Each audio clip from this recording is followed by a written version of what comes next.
You are listening to the Horse Radio Network, part of the Equine Network family. This is episode 139 of Retired Racehorse Radio on the Horse Radio Network, part of Equine Network, brought to you by Kentucky Performance Products, Cashel Company, and U.S. Rider. Retired Racehorse Radio is your guide to the adoption, care, and training of the retired racehorse. Brought to you in cooperation with the Retired Racehorse Project and New Vocations Racehorse Adoption Program. On today's show, we're joined by Jochen Schleese to learn about the importance of saddle fit for the retired racer and what you as a rider should keep in mind as your horse transitions from the track or broodmare life to their sport horse career. We are then joined by New Vocations' own Bridget Heasley, or formerly Hollern, to get a training tip and introduce you to our adoptable horse of the week. Stay tuned.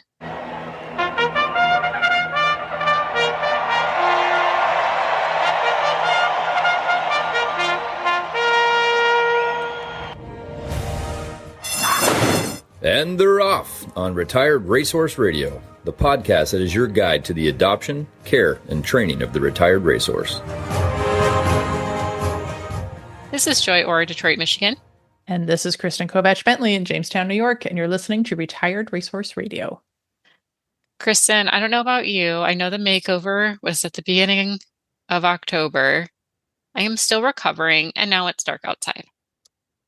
Yeah, I know everyone's like, oh, you must your schedule gets easier. And I'm like, I tell people we're on a 4-day work week now, which sounds in theory like it's easier, but then you're just packing the same amount of work into 4 days. So I'm not really sure it's actually easier, but I do get a 3-day weekend. So I guess it's like, that is nice. It balances sort of. I think sort of is the right answer there. Yeah, sort of, And of course my schedule's all screwed up because I'm trying to leave work a little earlier so I can try to fit a ride in before the sun goes down and then not do my chores in complete darkness. So it's just a work a little here, work a little there. And then all of a sudden it's Friday and I'm not supposed to be working. It's a mess. It's fine. This is a very first world problem. People are going to get really mad at me complaining about this. It is a very first world problem, but it still is a problem. And I'm here for you. I hear you and I see you. Well, thank you. You're always here for me. You're the best.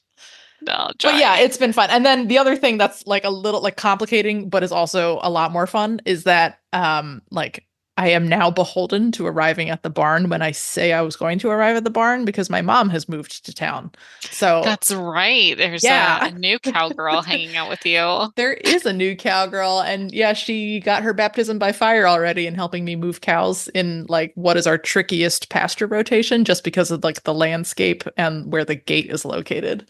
So there was shouting. I specifically was okay, because I don't know if she listens to this show. So hi, Mom, if you do. Sometimes I have not been very, as Joy knows, in tense situations, sometimes I'm not very kind.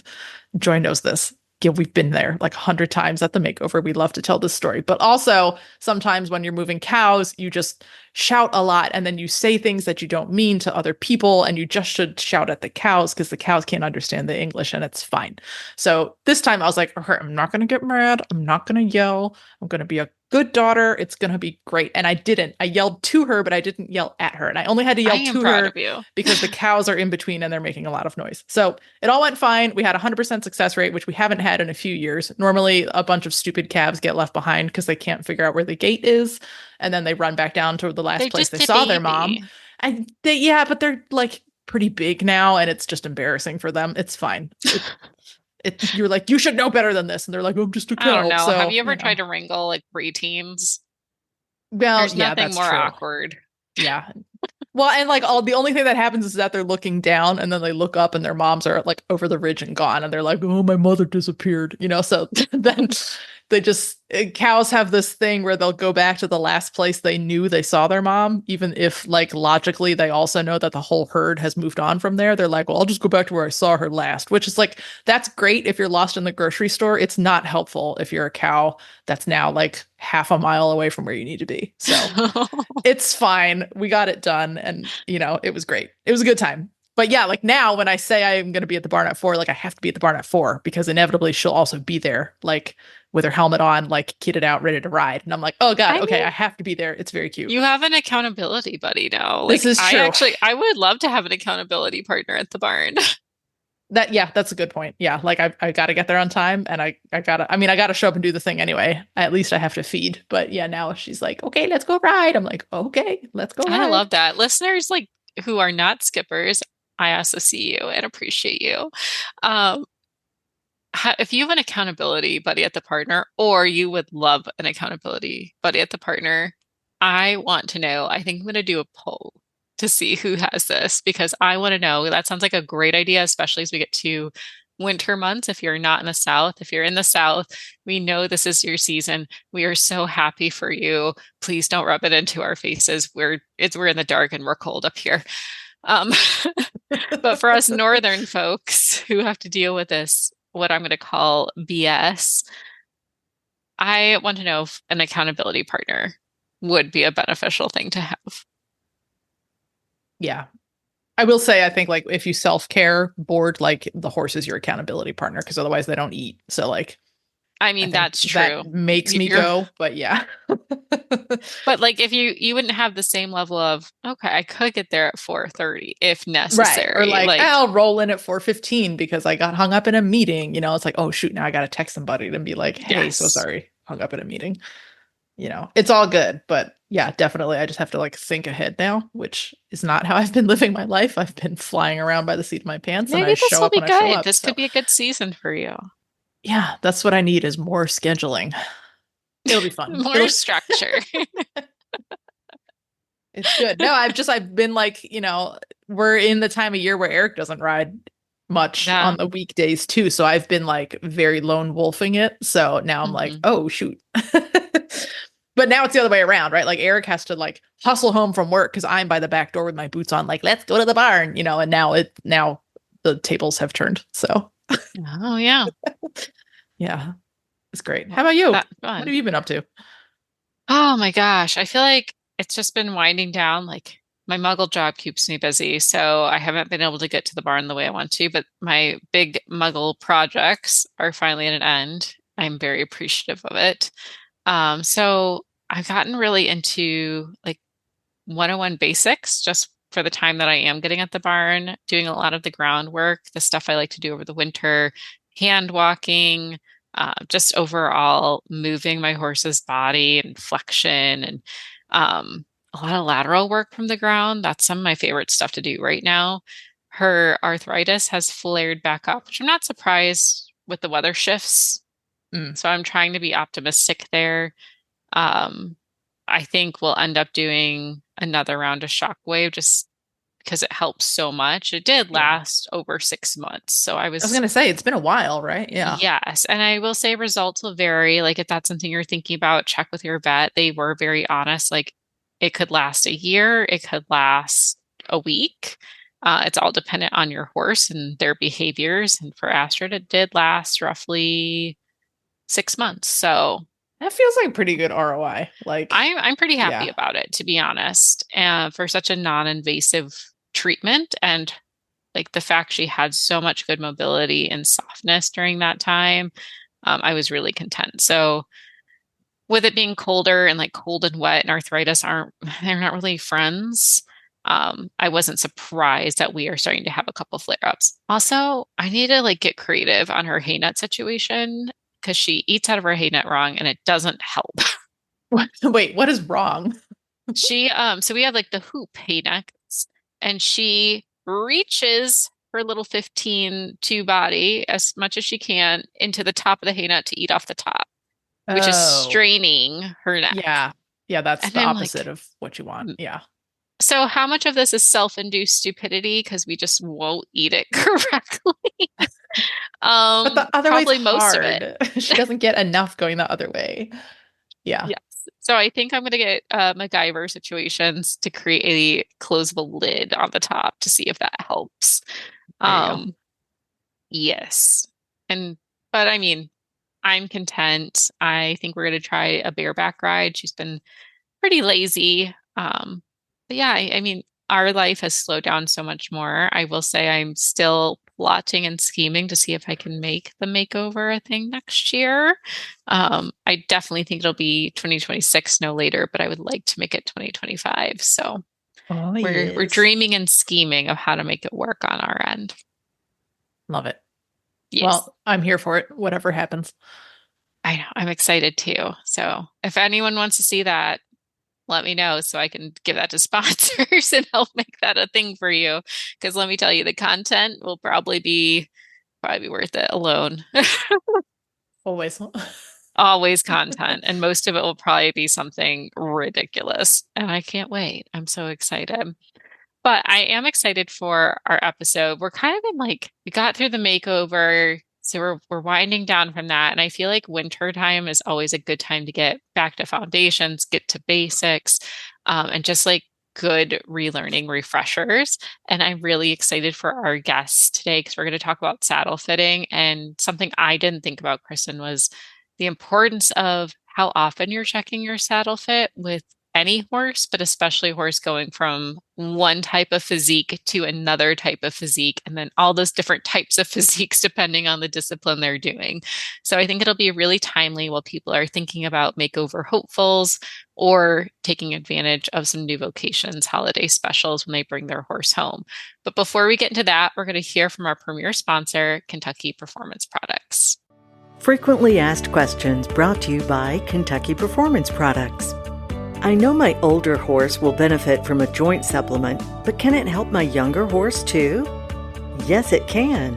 The joints of young horses experience daily wear and tear that can lead to joint degeneration over time. A well-balanced joint supplement provides the building blocks necessary to support healthy cartilage and synovial fluid so horses stay sounder longer.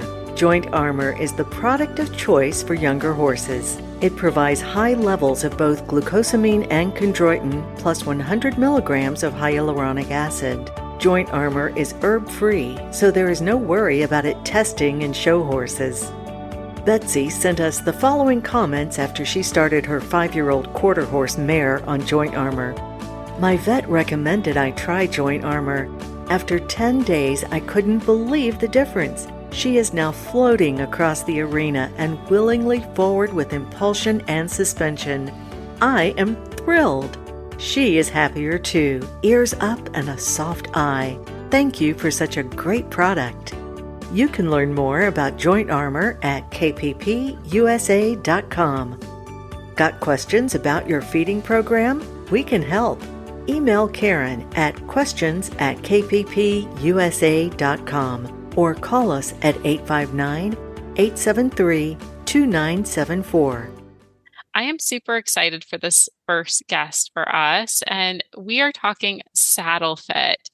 Kristen, I feel like saddle fit is one of those massive mysteries of the world. I think I get it, and then I learn something new, and I feel like then I actually know nothing at all. So I'm very excited to be talking about it.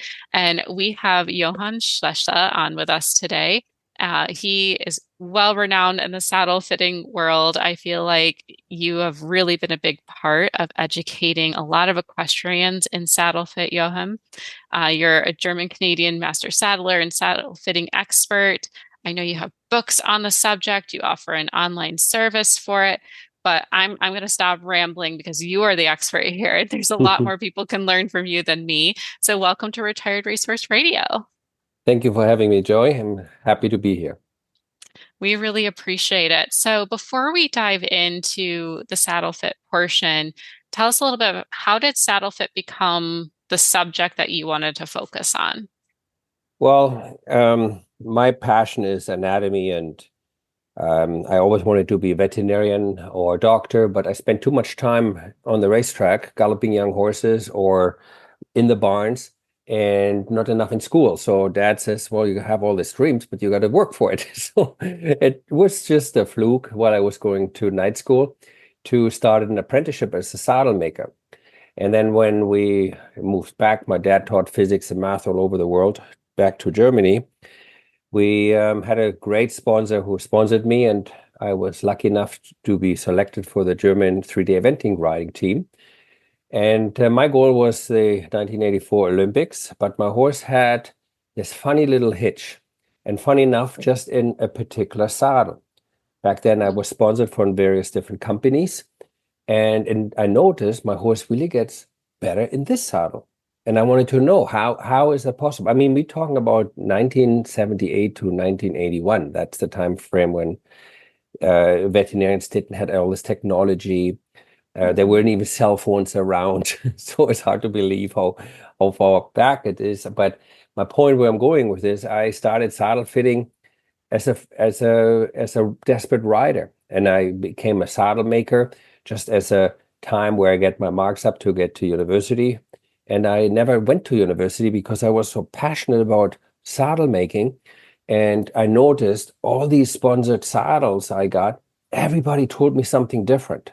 And then I thought there got to be somebody who can give me some clear answer.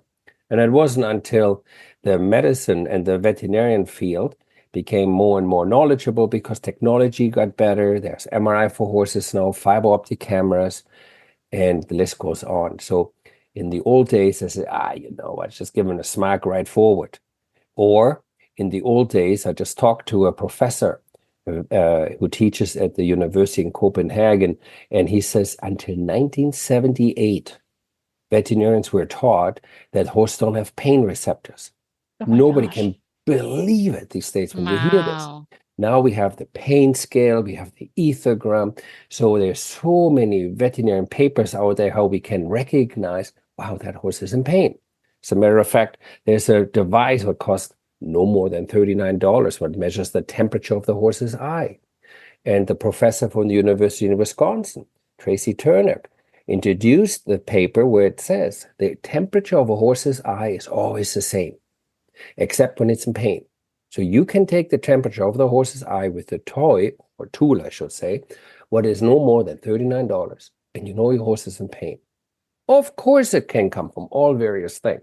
But if one thing and one thing only changes, it's the saddle.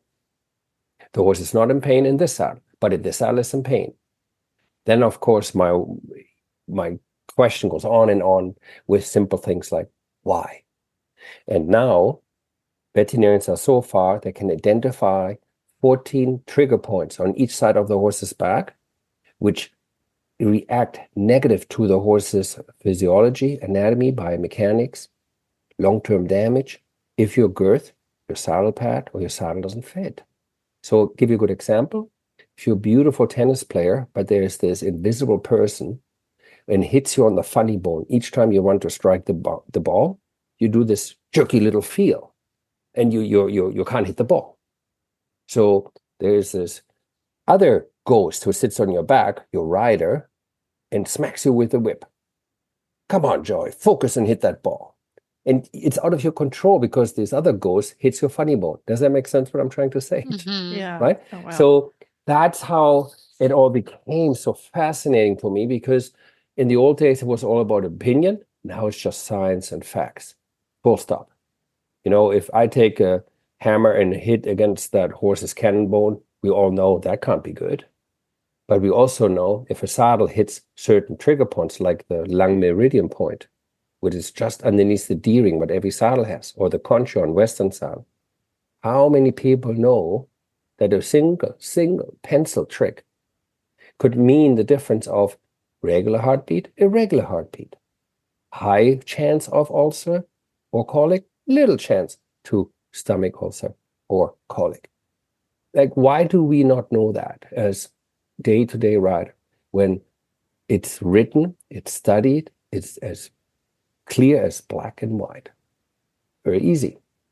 Because if we keep that mystery, saddle fitting, so secret, a lot of people can sell a lot of snake potion. So, Yeah.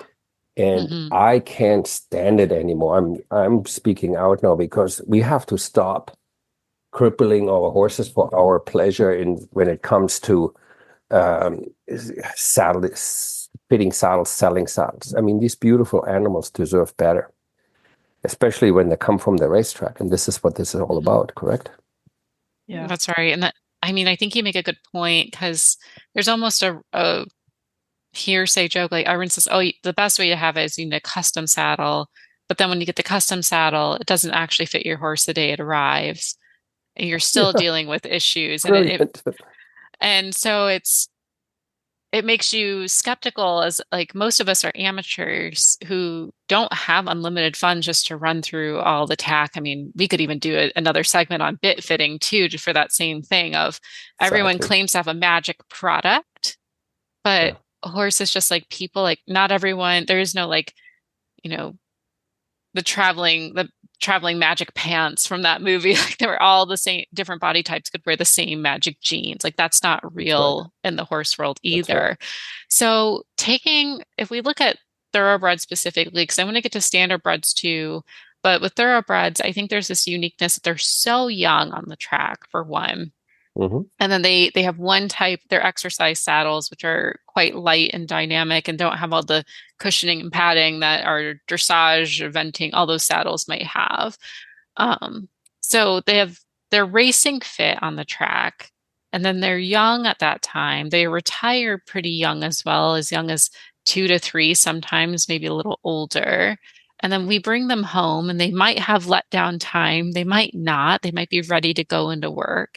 And then they have to develop that sport horse body. And we talk about it all the time, different conformations you look for different disciplines.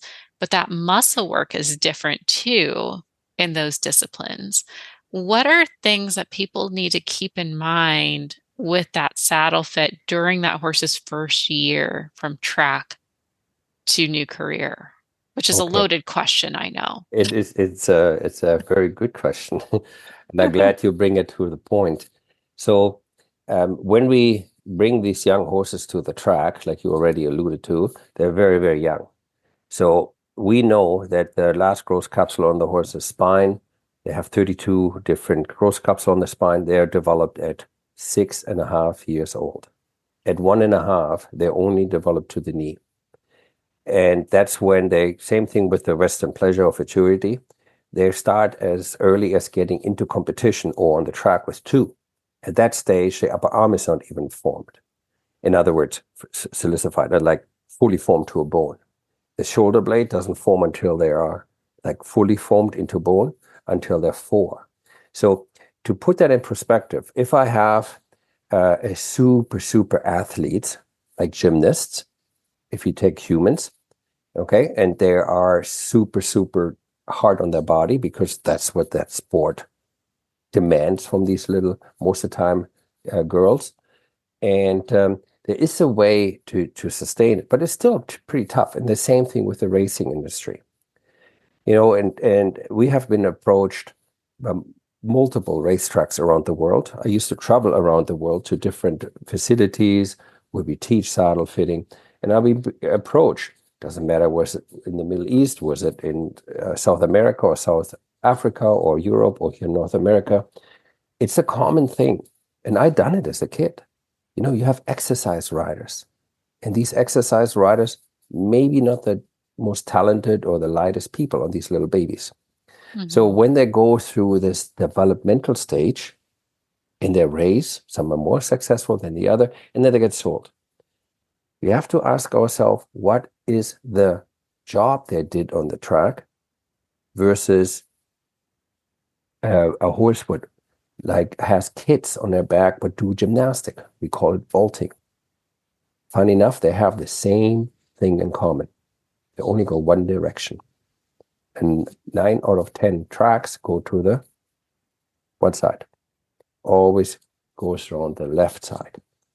All right, so yes, there are tracks who go to the right, but because the horse has no collarbone, the horse has an appendix on the right side like we do, the horse's left eye is more dominant, and it runs better going left. And the same with vaulting.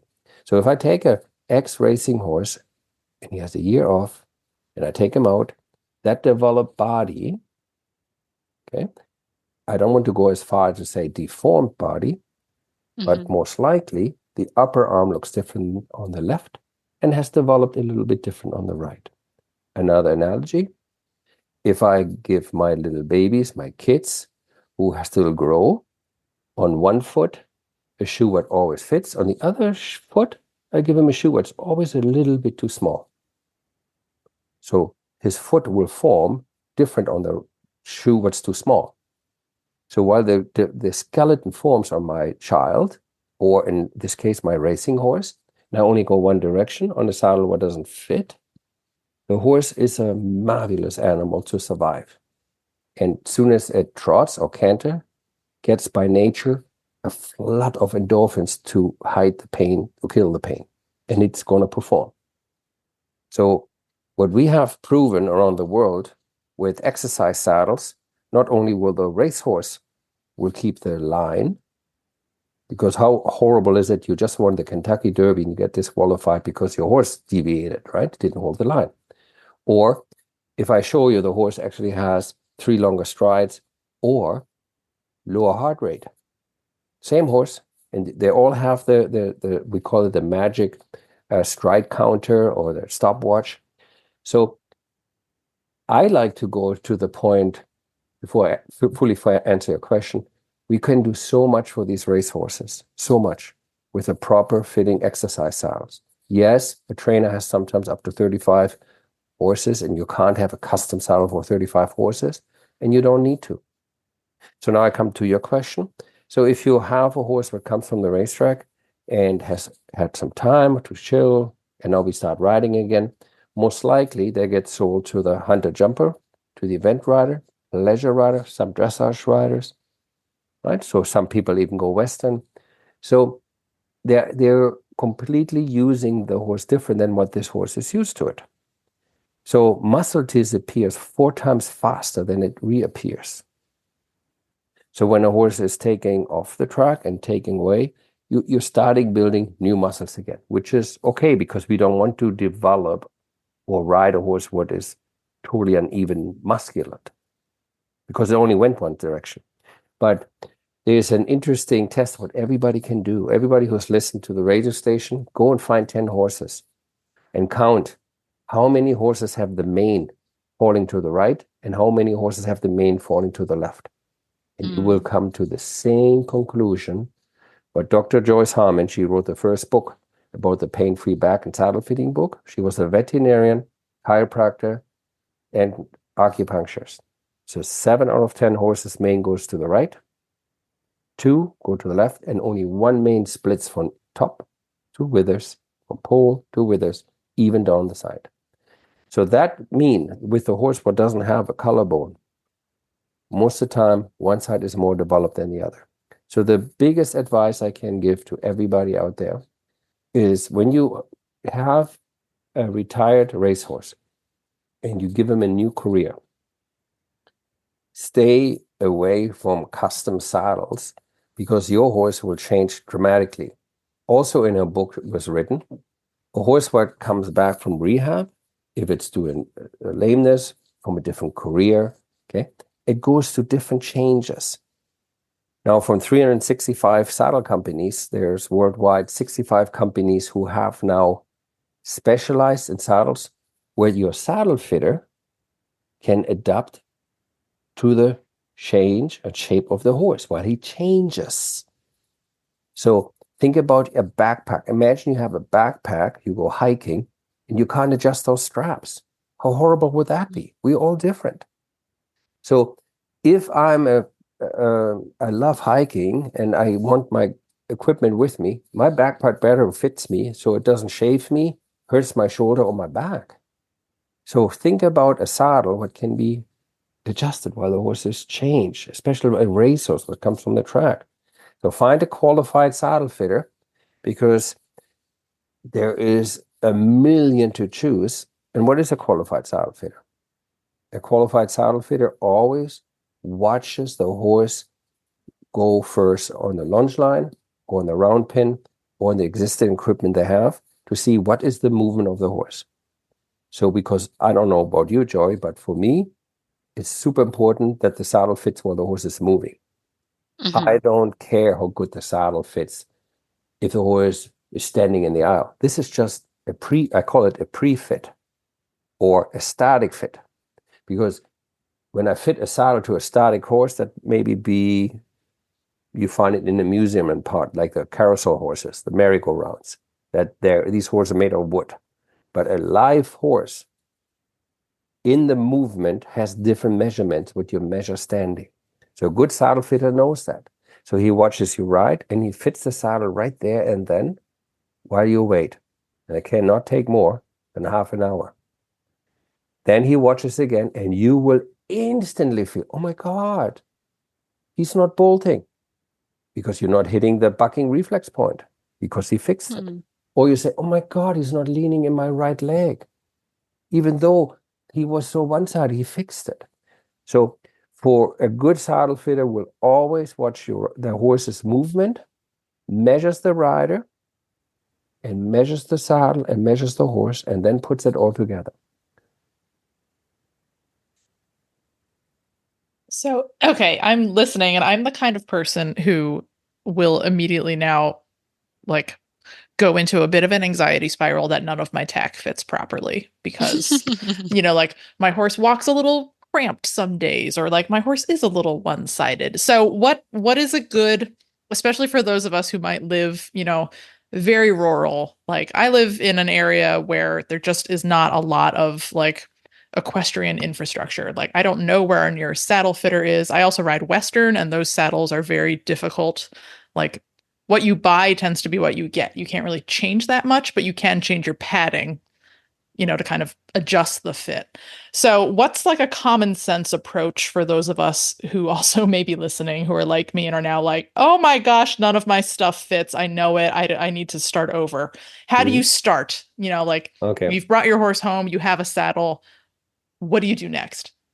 So, Kristen, I feel like you're sitting right beside me. Same with you, Joy. I feel like we're sitting side by side. Technology is so cool these days, right? So look, we're talking on Zoom here, and you're so close as if you're right beside me. And this technology allows every saddler from the world to be at your horse via FaceTime, via WhatsApp with the camera, right? As a matter of fact, there is an app for free. If you have a phone, a Google phone, any smartphone that has Face ID, there's an app developed in Germany what measures a horse's three-dimensional shape for free. Wow. All you have to do, exactly, nobody knows that, right? So you hold that phone no more than 3 feet over the horse's back, and then this phone will stop. It gives it a little vibrating, and then it all of a sudden goes click, done. You literally take a three-dimensional picture, 3D picture of your horse, which you then, on your screen, you see how it develops, you enlarge it, you rotate it, you look at it from the back, from the front, from the side, from underneath, any way you want. And then the way the company who developed this app in Germany makes money is if you want every square 16th of an inch, exact measurement, then they send you those measurements. But most company who will fit your saddle will pay for the measurements. Because for you, who cares if the one number says 16 on the other one says 12? Yeah, big whoopie-doo, I can see it without the measurements. He's uneven. I see it in my picture. Okay? But for the saddle fitter, he says, ooh, he's 3 degrees more out on that side, so I really got to give him more room, that the bigger side doesn't keep pushing that saddle so hard against the spine. Oh my God, now it's hitting the spinal nerves. Now that poor horse is constantly having issues in the SI joints, and now I start injecting the hogs or stifle. It's ridiculous, absolutely ridiculous. So what I'm saying, Kristen, is that there's technology for free for clients. Or if people say, oh, I'm not so comfortable, then we offer, actually, the saddle service, a long-distance saddle fitting. As a matter of fact, are you ready for this? The industry has developed 180 degrees around its own axis again, because there's only one saddle ever being inducted in the Hall of Fame, and it's being designed by a U.S. colonel in 1857, called the McClellan saddle. That saddle was used in the First and Second World War. And that saddle had the billet adjustment. So each soldier learned from his officer that the left cinch is different on the left side than the right side. You, the soldier, could cinch the girth. Let's talk about Western. 7/8 on the right, center fire on the left. So you could change it, depends where the mane was. How come nobody knows why some saddles have 3 billets, 4 billets? Wintec, very inexpensive English saddle. How come nobody knows what the clip is for? Why does nobody talk about the different D-rings some Western saddle have? And here's the good news, Kirsten. There's many English companies as well as Western saddles which say, let's have a look at the demographics. Western people, Western riders, it's not 100% cowboys anymore. 75% of Western riders are ladies. And of those riders, very rare do this full time for 3-4 months into the mountains to drive the cattle from A to B. They do it for pleasure. You have now Western trees which don't weigh anymore 35 pounds, they weigh 17 pounds, much lighter. You have Western trees where you can now change the bar, because a Western tree, like you said, has no panels, right? But you can change the bar in the angle, in the width, in the rock, in the twist, in the front flare, back flare, length. It's all there, but the customers don't know, right? So why would I ever get a wood tree made when a veterinarian 21 years wrote a book that muscles can change, visible and measurable in 4 to 6 weeks? What a waste of money. If I don't have an equipment, I can change myself. So to summarize this up, there is this long distance fitting for people who live remote. Very, very little money. You can have an evaluation.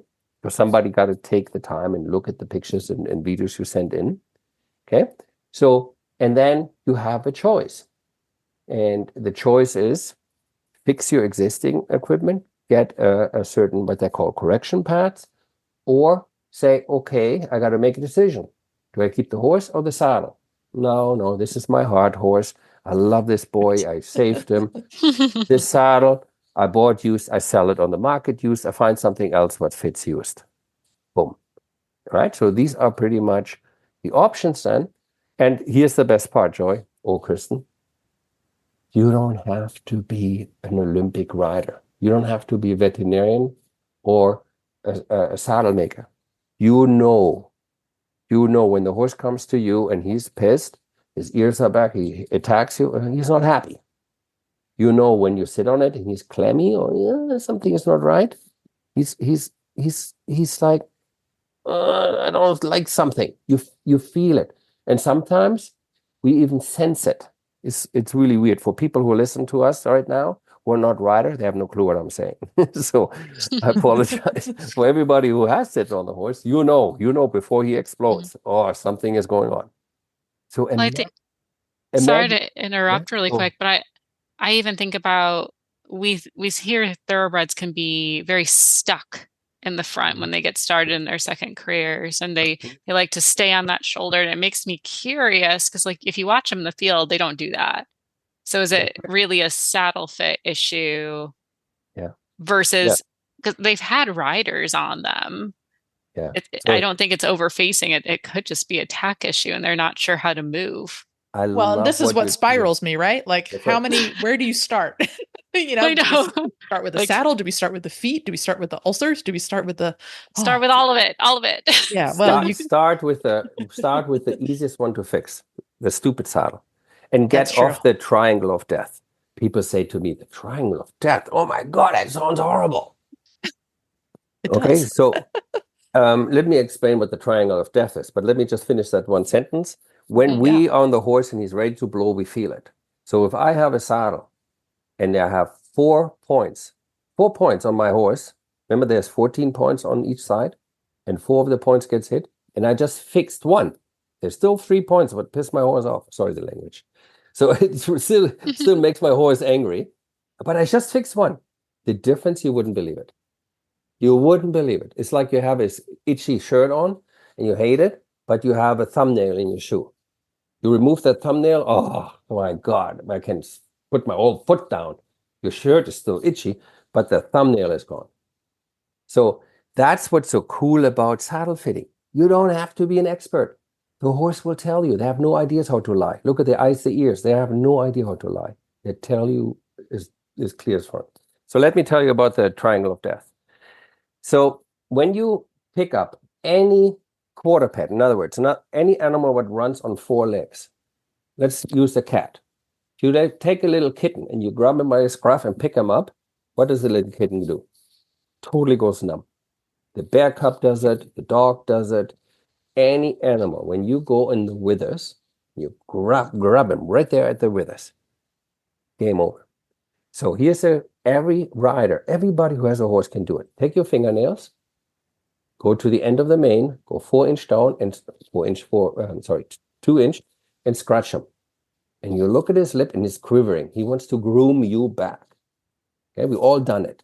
You can say, "Oh, isn't that cute? Look, he's grooming me back." Right? So what if I would tell you, increase this pressure? What he will then do, he might look at you a little bit. Hey, that was too much. And he snaps at you. He bites you. So those are 1 out of 10 horses who are the dominant ones who will fight back. The majority, they freeze. Why? Because since 35 million years, the stallion fights another stallion off in the herd. But first he bites him in the lower leg, then in the lower neck. But if he has that stallion on the scruff, game over. He gives up. And if the mare is in season, what does every stallion do? We all have seen it. Bites the mare in the neck. What that does, it fires. It's a nerve. It fires down to the main branch, was the brachial plexus. It shuts down the shoulder. The horse will not go forward, just like a little kitten. Hangs there like a sack. Okay? The horse will not go forward. If you make him with your whip and with whatever riding tricks you have your bag, they go intermittently lame because that fires, that is there since 35 million years. Dr. Ann Edmonds, 2019, beautiful piece of paper. So when I read that, it says, how come nobody knows the triangle of death? Because if the saddle fits away from that, the horses will not get that instant freeze, but no, I make him go. So now I have a problem because I shut down the mobility of the leg, but because of pure force, he has to move. So what happens? He trips, you fall, you land underneath, or he breaks his leg. So it's a little bit harsh what I just said, the triangle of death. So let's get another word. We heard the word pinching of the withers. So everybody can pick up the mane and follow it where it ends. Everybody can figure it out. Take a piece of chalk, hold the mane up, whatever you want. Then you go from that spot, go 4 inches down, 10 centimeters. And then go towards the back where the wither ends. And then you have a triangle. Top down the withers to 4 inch down where the end of the mane is. In that area, there cranial nerve 11. There's that nerve what ignites that blockage. So if I have an equipment, doesn't matter if it's a $15,000 silver saddle, if it's a $8,000 jumping saddle from France, it doesn't matter. If it's $100 saddle, they all do the same thing if it doesn't fit there. So if I could have this magic wand and give every rider the knowledge, that's what I wanted to give them. If you stay away from that triangle, your horse will love you. Okay, so that makes me feel better. Mm-hmm. That, like, probably I am in better shape than I am now thinking after the first half of this conversation. Mm-hmm. What do you think about horses who are more stoic? You know, like you have some horses who mm-hmm. will just sort of internalize anything if they're uncomfortable, you know, and maybe you just the introverted don't really notice. Horse. Yeah.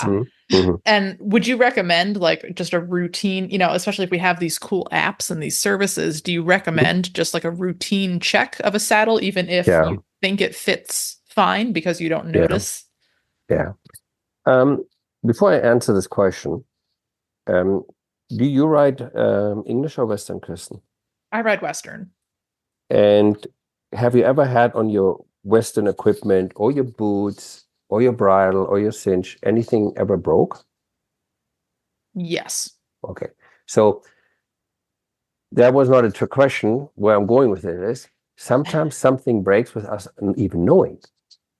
and it can be internal.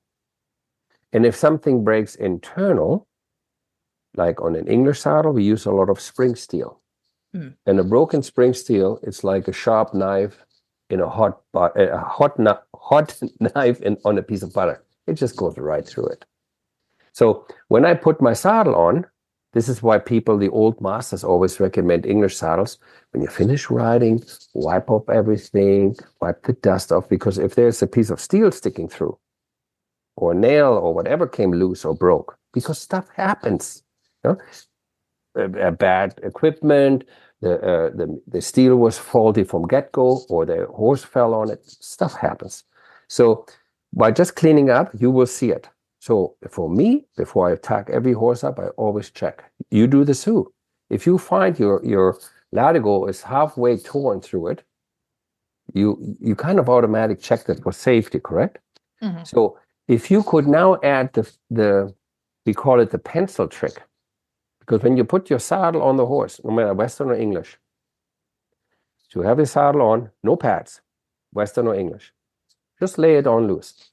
Now you run your pencil from the end of the mane and run it down 4 inches. That pencil has to run easy down 4 inches before the saddle contacts the side of the horse. If you don't have that, you don't have the triangle. Then, if your horse allows you, and he stands quiet, stand behind the horse and see if the saddle, without pad, without girth, without rider, just the saddle, sits to one side or the other. Just like shoes, wooden heel on a shoe will wear more on the outside. The heel will wear more on the outside on a person who has bow legs. Mm-hmm. You have knock knees, then your heel wears more on the inside. A saddle will take shape, even a Western tree. We have so many saddles, the big skirt, that big leather. It will take shape like your shoe has inside, we call it the footbed. My brother and I have the same shoe size, but I cannot stand his shoes because his footbed feels horrible to my foot. Right. Okay? So we form a form in our shoe. The saddle takes the form to the horse. And if I do a quick check, holy cow, that saddle really hangs off to the right. You know, and it happens from one day to the next. Not because something broke. Something could break, but let's say nothing broke. But over time, it starts to hang on one side. And this is where you get into big, big trouble, Kristen or Joy, or anybody who listens, because the horse will compensate. He will not tell you, I'm lame. The fire horses, yeah. The stoic horse, he will manage. And what happens then? You'll kiss your SI goodbye, start injecting your stifle hogs, and you get all kinds of stupid stuff. It's not necessary. A good pad, a little shim here could make wonder. So I would do this every day I ride. Check my saddle. When do I need a professional saddle checker? Well, they're looking at anywhere from 30 points to 80 points. I would recommend have it at least once, if not twice a year, checked by a professional, either on-site or online. Everything is so easy, not so much more affordable. I wouldn't say cheap, but affordable. Yeah. Cool. Yeah. Well, and yeah, especially knowing that there's, digital options for those of us who It's live so easy. far from everywhere. Yeah, that's Yeah. cool. Now I feel like a bumpkin. I had no idea that was even a thing. But that's why I love that we talk, because so more people hear that, is why are we keeping in the dark? Because we talking about an industry of $125 billion just alone in the United States. What is the equestrian industry? Not just saddles, but everything: trucks, arena, horses, saddles, nutrition, you name it. It's a big market, right? So more saddles you buy, so more saddle problems you have. So more saddles I sell. So more unnecessary saddle fitting you end up. So that's why it's kept hush hush. But I'm sick and tired that these poor horses have to go there so people make more money. This has to stop. I'm very popular now, I know. No, I'm in awe. I'm taking a lot of notes. I'm actually on your website too, looking through this. I'm like, I have so many more questions. It would end up probably being the new year by the time I have all of them answered. Jan, I really appreciate you coming on and sharing this tidbit. I think doing a listener Q&A later in the month Mhm. would be really fun to do in our social because I'm sure they Sure. have just as many questions as we do. But where can people learn more about the tips and tricks, I'll call them? They're much more in depth with the science there, but keeping it fun on the show. Where can Yeah. people find more about So if Saddle Fit from people, you? yeah, so there's two options. There is one what we call the virtual saddle fitting. Okay, so for $49, you will have a professional who guides you through all your questions you have. Okay, so if you go on our website, Schleese.com, is SCHLEESE.com, and then you type in under search a virtual saddle fitting, boom, it guides you there. And then you set an appointment what works for you and the available online fitter.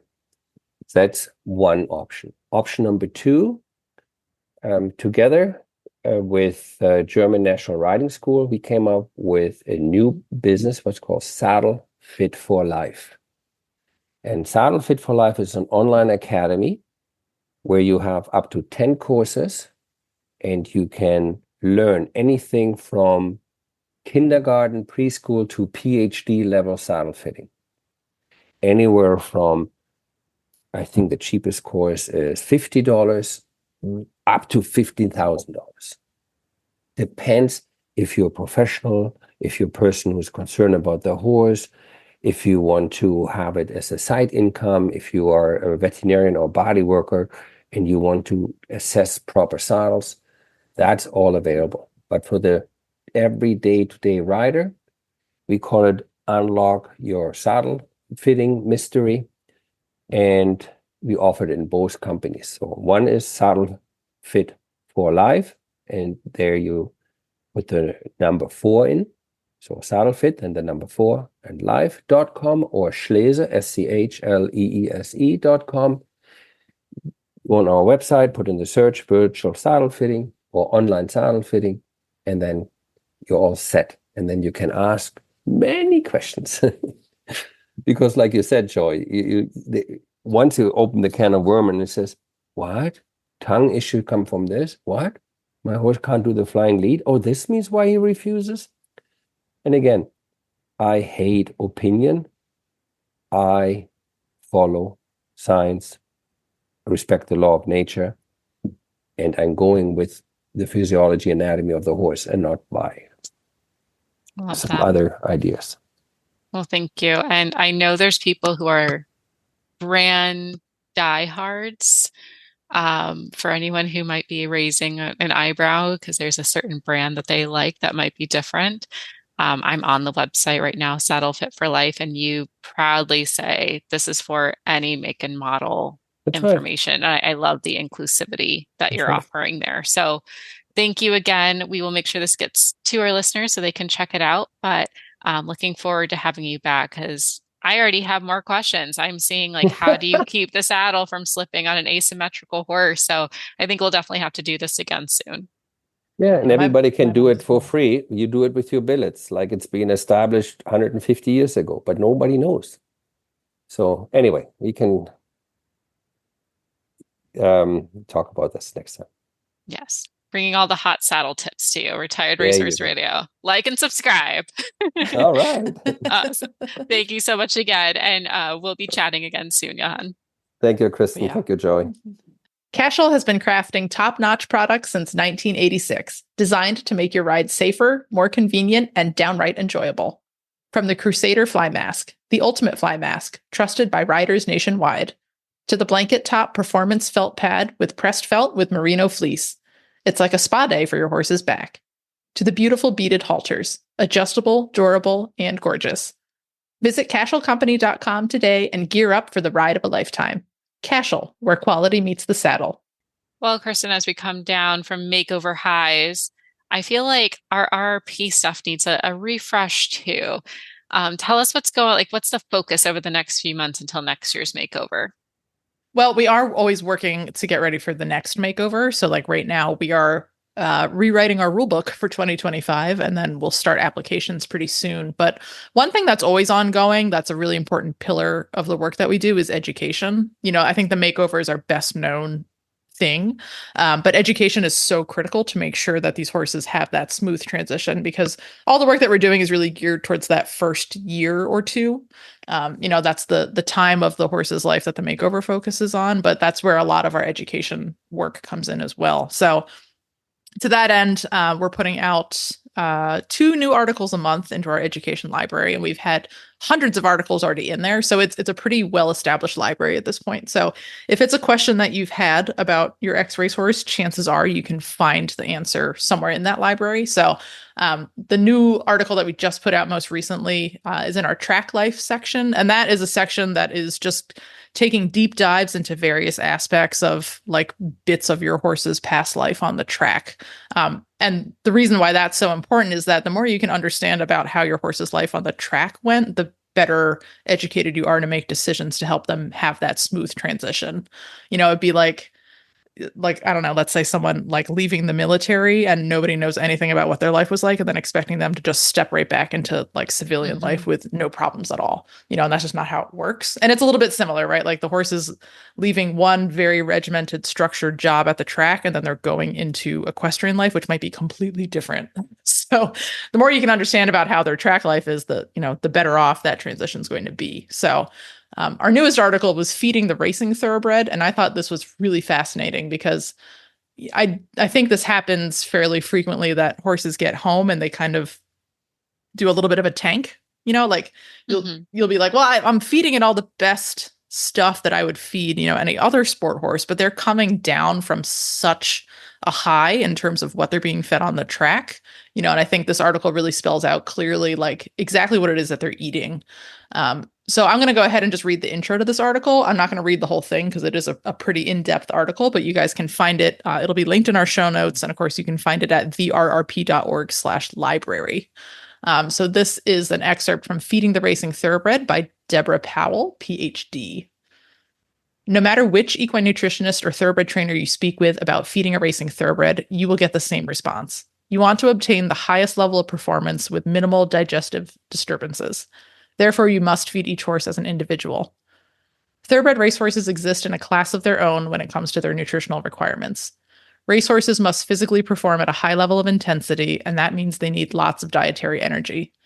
Amy Parker, MS, equine nutritionist at McCauley's Feeds in Versailles, Kentucky, says racehorses are considered equine athletes that must be fed enough energy to maintain their body weight and body condition and meet their energy requirements for racing. This energy must be provided in a reasonable amount of daily feed that the horse can safely consume. So if that has piqued your interest, check that out, linked in our show notes. It's a great article that's going to help you understand what it was your horse was eating on the track, especially if you are getting a horse like right from the track and taking them home. This is going to be a super critical bit of information for you to know so that you can transition that horse into a, let's call it a civilian diet, without that horse losing a lot of condition and kind of doing that post-racing crash that so many of them sometimes do. So this is going to help us all just be more educated horse owners and get those thoroughbreds started out on the right foot. As horse owners, we spend a lot of time on the road. Let US Rider help keep you covered. Our equestrian motor plan offers fast, reliable, nationwide service from our highly trained roadside assistance team. 24/7 coverage for both you and your horse. Membership includes horse trailer servicing, towing, flat tire repair, even on dual wheels, battery assistance, and lockout service on any vehicle in your plan. We also have your equine companions covered with referrals for emergency vet services, farrier referrals, and emergency stabling assistance. Get peace of mind on the road for you and your horse. Join US Rider today. Joy, I always think of like the post makeover. Everyone is probably so tired of hearing us say that. The post makeover time is like kind of a fresh start and like a new beginning, even though it's not like January 1st, it just feels like a new year to me. So to that end, I'm really excited because we are adding a new segment. It's just going to be a short segment. So, if you guys like a shorter episode, don't worry. We're not making these hours and hours long, but we have a new segment that we're adding, which was your brainchild. And I'm really excited to have you tell us more about Track to Triumph. Yes, we've been doing this show for some time, and we've had little changes, especially around like our Make the Makeover series. That was something new we did 2 years ago, and it's always good to refresh and keep things exciting. So, Track to Triumph is going to feature the stories of you, our listeners. We want to get the stories of you and your horse and a little bit about what triumphs they've had. And we understand maybe not all of you are going to the Olympics with your thoroughbreds or your standardbreds, but we do want to hear the triumphs that they have brought personally to your life and share that on the show because we have seen such an amazing community come out of this podcast. So if you have interest in being a part of our first part of Track to Triumph, we're going to launch this for our November 25th episode. So you got a couple days to submit. We would love you to send in your quick story of your horse's jockey club or USTA name, their barn name, what you lovingly call them every day, and your brief story on what happiness they brought to you, whether it was maybe your first time going into a show, you've gained your confidence, you found your best friend, or they made a difference in someone else's life. We want to hear what this horse has done for you to make you love the retired racehorse and why you listen to this show too. So you can do that. We're going to have a form on our social pages. You'll need to follow Retired Racehorse Radio on Facebook or on Instagram. We'll have it in both places. Quick form to submit. And if social media is not your thing, you can also email it to me at joy@horseradionetwork.com.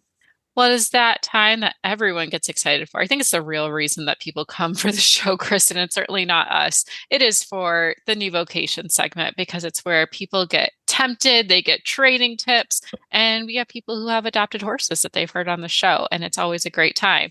And today we're joined by Bridget Hollern, but you got married. You had a last name change since last time we chatted. I did. I actually got married a while ago, but I have started to, change it on documents and things now. I completely understand that. It's a process. Yeah. It is. Yeah. It's kind of exhausting. Yeah. I suggested that my husband take my last name. That did not go over well. So, but that's why I'm doing the Kovac Bentley thing. I just answered the whatever you call me. Yeah. I feel this. Regardless, you are the Bridget we've come to know and love and cherish for all things horsey. And also you do like aerial arts too. You're a very cool person at the barn and outside. But before we dive into our adoptable horse, I know Kristen had a great question. So I'm going to pass it to her.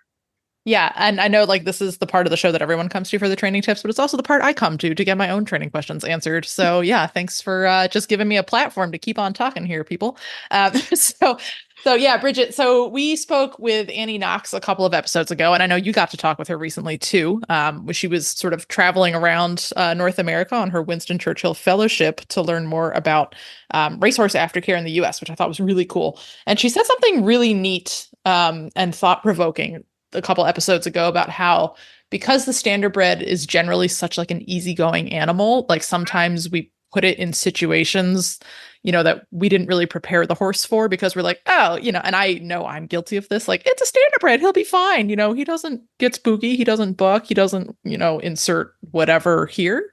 So what are some indications with a standardbred that maybe we have overfaced them a little bit and, maybe we've push them past the point, where they're no longer comfortable sort of taking advantage of that easygoingness. And then a part two to that question is how do you differentiate between a standardbred that's frustrated or confused and one that's actually spicy and fresh? Yeah. So, they do still exhibit that sort of steady Eddie personality, even when they're overfaced. And that's why I think a lot of people don't realize it's happening. What you're going to find more often than not, you'll get a big reaction out of a thoroughbred frequently. I say this with love. I have many of my own. Yes. With standardbreds, you don't tend to get that big, absolutely not reaction. You get almost like a shutdown response, where you find a horse that was giving you everything you asked for is suddenly not giving you as much or anything at all. And it's, that's sort of their I am confused by this. I don't know what's happening. So I'm just going to kind of retreat back to what I know. A lot of times you'll find, especially with the pacers, you may have had this pacing horse that trots under saddle and canters under saddle, and you've given it something new and something scary, and it will revert back to that pace. Like it might not have paced under saddle ever or in a very long time, and suddenly you find your horse is being very pacey. You might go back and ask, what did I just give this horse that it doesn't understand? It has turned back to something it knows on the track. And that is sort of their reaction. Now you got your hot and spicy ones occasionally as well, but they tend to be more what you would expect with hot and spicy, again, maybe not as reactive as a thoroughbred, but more snorty, kind of forward, maybe lack of focus rather than a shutdown. And so, I always tell people, look for your horse's personality to have suddenly changed or not getting the response or the answer to the question that you usually get from that horse. All right. Yeah, that also kind of sounds like on par with what I've experienced, because as you may have guessed, every time I have a question for you, it's like based on something I have done recently. So, so I was like, we were moving cattle a couple of days ago, and my mother's moved to town. And she is taking over the ride on our Standardbred because she dotes on him and loves him. And it's a great relationship, but he got a little like spicy fresh, I thought. And then I was like, well, we were also moving cattle, and it was a little bit of like a higher stress situation, but he's never been particularly amped up on cows. So now, like, thinking about how he was, I think he was just a little fresh, and taking advantage of my mother, which was not very kind of him, but it is what it is. So we worked through it, put him to work, put him into the herd, moved some cows around, and he was like, I'm fine now. So all's well that ended well. But yeah, I was like, well, okay, I can tell when Jobber's spicy because there's a lot of time in the air. And it's a little harder to gauge on a Standardbred. There's a little more time on the ground. So, it's a little harder to read. So yeah, as always, thanks for answering my questions. Listeners, if you guys have your own questions, we did put out a call on our social media probably a couple weeks ago at this point. But if you guys have your own training questions that you would like answered, I am happy to keep on going based on my own experiences. But if you guys have your own questions, either, for a Standardbred track or a thoroughbred track, definitely do not hesitate to send those in. You can send it to any of our social inboxes, or you can email us, joy@horseradionetwork.com or Kristen@horseradionetwork.com, and we will get your question in front of our experts. But in the meantime, I'll just keep asking all on my own. So thanks, Bridget.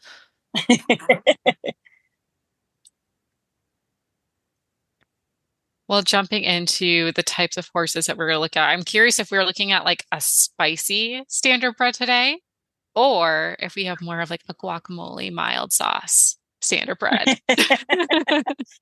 He is our little feature adoptable today is Got Your Back, who we call Six, and he is a 3-year-old who just didn't quite have what it takes to make it at the track. And he is definitely an overgrown Labrador of a horse, and does not appear to be on the spicy side so far. But he's a little bit of a noodle. He all his front end and his back end are all kind of going different directions right now while he figures out this riding horse life. But he is very kind and tries very, very hard. So I have no doubt that once he figures this out, he's going to be a lot of fun for someone and has unlimited potential. He has no restrictions on his future endeavors, since he just was slow on the track and is just a little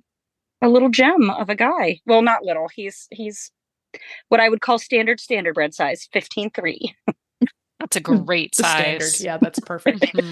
I'm pretty sure. Yeah, 3 is pretty young for. That's what I was thinking. Yeah, for a like it seems like they tend to have pretty long, durable careers. So yeah, anyone who's been listening and thinking like, well, I like the Standardbreds, but they're a little older than I want. Like, this is your moment. Yes, this is 3. a clean slate. He's just, like I said, didn't want to go fast on the track, so he is ready to embark on his new career. I love that. Now, how did he get the Answer. name Six? That was confusing to me. I was like, oh, he must be okay. He's 3. No, this was my husband reminded me. It's a military expression, I guess. Got your 6 is to have your back. So Oh, I love that. we call him 6. Oh, that's so cute. That's super cute. Also, like, what a great name at the end of the day. Like, got your back, and he's a Labrador. Like, he sounds like he's just the perfect unicorn type of horse who's like happy-go-lucky, ready to try anything. But yeah, gangly probably as a 3-year-old. Yes, just very wiggly right now. Yes. I love Oh, that. that's so sweet. That's so sweet. Well, I'm excited to see him come on board, and we are getting close to the holidays, which means it's almost time for New Vocations adoption special. Can you tell us more about that? Yes, our holiday special will begin on Black Friday and it will run through the end of the year. And that is offering half off adoption fees on all of our horses. So this is a chance to, I mean, our adoption fees are pretty reasonable to begin with, but this is a chance to get some really spectacular horses, thoroughbreds and standardbreds, for even less than what their regular adoption fee would be. I love it. Well, that means this is coming out November 10th. And if you're a dedicated listener, you are getting the scoop first. And we love that. So you're not subscribed, this is your first time doing it, you have to subscribe on any podcast player, because then you get these juicy, important updates from New Vocations, because you have to be an approved adopter in order to get the horse that you are wanting. So this is the time to put those applications in at horseadoption.com. Make sure you check it out. And then when you see your favorite horse pop on in that half off special, you can bring home your best friend for the holidays. Bridget, we appreciate everything you do. Thank you so much for coming on and joining us today. Oh, thank you for having me. Love it. Love it. And until next time, we'll chat soon. All right. Thank you. You can find our show notes and links to today's guests on the website at horseradionetwork.com. Like us on Facebook and Instagram. Just search for Retired Racehorse Radio. Follow us on Twitter at Horse Radio. You can find me on Instagram at The Horseback Writer and on Facebook at Jobber Bill, Racehorse to Ranch Horse. My email is Kristen@horseradionetwork.com.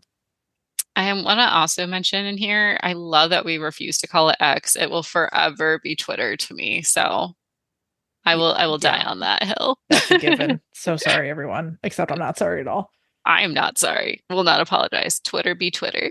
You can find me on Instagram at MisfitMare, and my email is joy@horseradionetwork.com.